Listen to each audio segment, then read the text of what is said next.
बारिश हो रही थी। मैं ट्रेन के गेट पर खड़ा सिगरेट पी रहा था कि तभी अचानक एक लड़की भागती हुई मुझसे टकराई। उस वक्त रात के 2 बज रहे थे। वह पूरी भीगी हुई थी। उसके हाथ में बियर की बोतल भी थी। वह देखकर कहने लगी कि क्या आपका भी मन है। उसे देखकर मैं अपने जज्बात खो बैठा। फिर हमने ट्रेन के आखिरी सीट पर बैठकर चादर ओढ़कर पूरे सफर का आनंद लिया। यह बात उन दिनों की है जब मेरी गर्लफ्रेंड से बातचीत नहीं हो रही थी, क्योंकि मेरा ब्रेकअप हो गया था और हमारे बीच वह सब कई दिनों से नहीं हुआ। लेकिन आज मेरे शरीर में एक बिजली सी दौड़ रही थी, क्योंकि आज मैं काम के सिलसिले से कानपुर गया था। वहां से वापसी के टाइम मेरी मुलाकात एक खूबसूरत हसीन लड़की से हो गई, जिसे देखते ही आज फिर से मेरा मन करने को आ रहा था। उस लड़की ने अपने बैग से बियर की बोतल निकाली। ट्रेन के आखिरी सीट पर बैठकर हम दोनों ने एक साथ। उस दिन तेज घनी बारिश हो रही थी जब मैं कानपुर से नागपुर जा रहा था। सर्दी का मौसम था, इस वजह से घना कोहरा पड़ने की वजह से कानपुर से नागपुर जाने वाली सभी बसें बंद थी। मैं कानपुर काम के सिलसिले से गया हुआ था, लेकिन आते वक्त बस न मिलने की वजह से मुझे ट्रेन का सफर करना पड़ा। बारिश में बहुत ज्यादा भीग गया था और सर्दी की वजह से जो ट्रेन मिली मैं उस पर ही जनरल की टिकट काटकर चढ़ गया। मेरी उम्र 26 साल है। मैं दिखने में काफी ज्यादा हैंडसम हूँ। मैं घर से कोई भी कंबल या चादर लेकर नहीं आया था। जो मेरे कपड़े थे वे बहुत ज्यादा गीले हो चुके थे। मुझे बहुत ज्यादा ठंड भी लग रही थी। ट्रेन चलने में भी अभी भी आधा घंटा पड़े हुआ था, इसलिए मैं ट्रेन से उतरा और जाकर ब्लैक में दारू लेकर पीने लगा। दारू पीने के बाद मेरा पूरा शरीर गर्म हो चुका था। मेरे अंदर की गर्माहट इतनी बढ़ चुकी थी कि मैं शब्दों में बयां नहीं कर सकता। दारू पीने के बाद मैंने एक बिरयानी का डब्बा लिया ताकि रात को मैं कुछ खाना खा सकूं, और डब्बा लेकर मैं अपनी सीट की तरफ रवाना हो गया।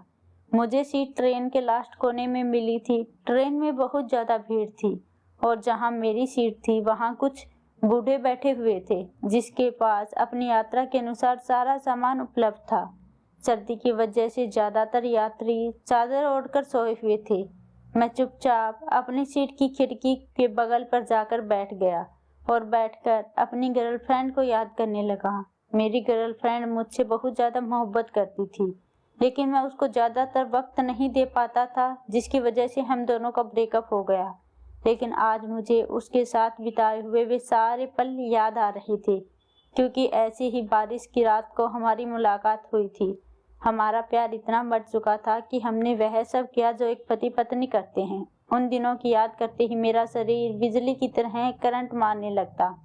मेरे जज्बात आज फिर से उभर आए थे, लेकिन मैं अपने आप को बहुत कंट्रोल किया हुआ था। जब मैंने इधर उधर देखा तो सब बुजुर्ग सो रहे थे, इसलिए किसी का भी मेरी तरफ ध्यान नहीं था। मैं चाह रहा था कि मैं जल्द से जल्द अपने शहर पहुंच जाऊं और सबसे पहले जाकर अपनी गर्लफ्रेंड से मिलूं और उसके साथ खूब प्यार लुटाऊं, लेकिन मैं मजबूर था। यही सब सोचते सोचते ट्रेन में चाय वाला चाय देने के लिए आया, तो मैंने उससे 1 कप चाय ली और उसे पीने लगा।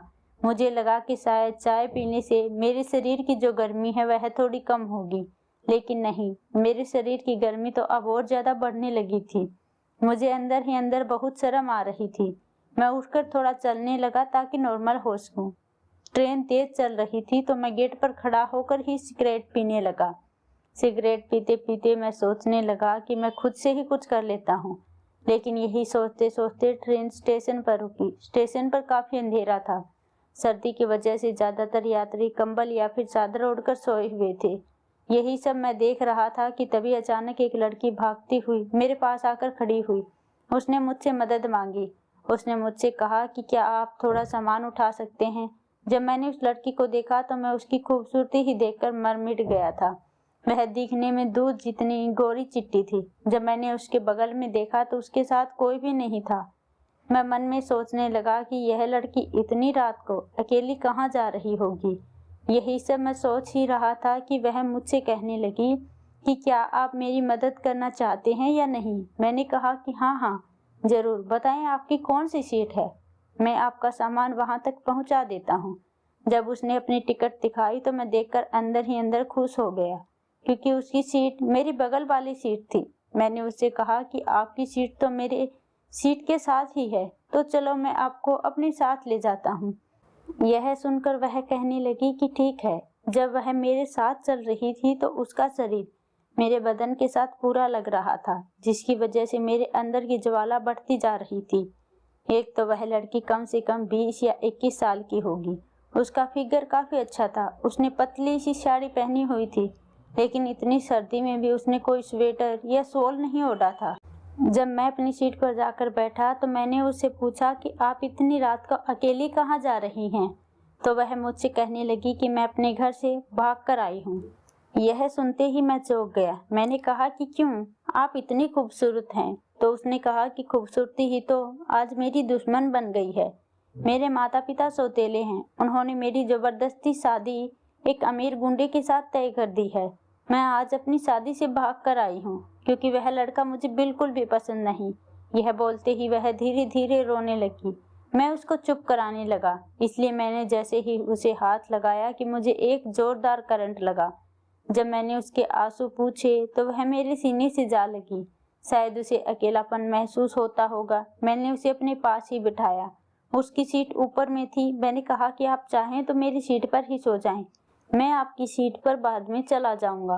वह मुझसे कहने लगी कि नहीं, आप मुझे बहुत अच्छे लगे। आप मेरे साथ कुछ देर यहीं पर बैठ जाएं। जब आपको सोना होगा तो आप ऊपर वाली सीट पर चले जाइएगा। यह सुनते ही मेरे मन में तो लड्डू फूटने लगे थे। मैं उसके बगल में ही बैठ गया। ट्रेन फिर से चलनी शुरू हो गई। मैं उसकी तरफ देख रहा था, वह मेरी तरफ देखे जा रही थी। शायद वह मुझे कुछ कहना चाहती थी, लेकिन मैं वक्त का इंतजार कर रहा था। फिर मैंने बातों ही बातों में उनसे पूछा कि और बताएं, अब आप कहाँ जाएंगे? उसने कहा कि यह तो मुझे नहीं पता, लेकिन जहाँ यह ट्रेन ले जाए मैं वहाँ चली जाऊंगी।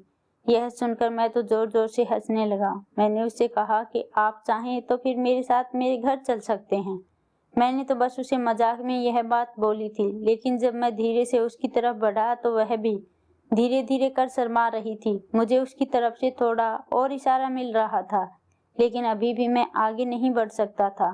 फिर वह अपने मोबाइल में एक वीडियो देखने लगी। यह वीडियो देखते देखते मुझे भी दिखाई। मैंने कहा कि यह सब भी देखती हो? तो वह कहने लगी कि हाँ, जब मैं अकेली होती हूँ तो मैं देख लेती हूँ। बस उस लड़के से शादी नहीं करना चाहती, लेकिन इसका मतलब यह नहीं कि मुझे दुनिया का कोई भी मर्द पसंद नहीं है। उसने अपने बैग में से एक चादर निकाली और फिर मुझे दे दी, और वह चादर खुद भी ओढ़ ली। चादर ओढ़कर हम दोनों बहुत आराम से वह वीडियो देख रहे थे। वीडियो देखते ही देखते हम दोनों में वह जज्बात भी पैदा हो रहे थे, पर बहुत ज्यादा शर्म आ रही थी। वह लड़की होकर मुझे यह सब दिखा रही थी।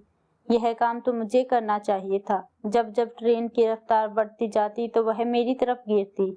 इस वजह से मैंने अपना एक हाथ उसके कंधे पर रख दिया। मुझे लगा कि शायद मुझे मना कर देगी, लेकिन वह चुप रही। मुझे उसकी तरफ से एक और इशारा मिल गया और फिर धीरे धीरे मेरा हाथ उसके हाथ के ऊपर गया। उसने मेरे हाथ को अच्छे से जकड़ लिया। उसका हाथ काफी मुलायम था। सर्दी के मौसम में भी उसका बदन पूरी तरह आग की तरह गर्म था, और मेरा तो बिजली की तरह करंट मार रहा था। मैं इधर उधर भी पूरे ध्यान से देख रहा था कि कोई हमें देख तो नहीं रहा, लेकिन सब सो रहे थे, क्योंकि अब रात के करीब 3 बज चुके थे। इस वक्त मुझे अपनी गर्लफ्रेंड की बिल्कुल भी याद नहीं आ रही थी।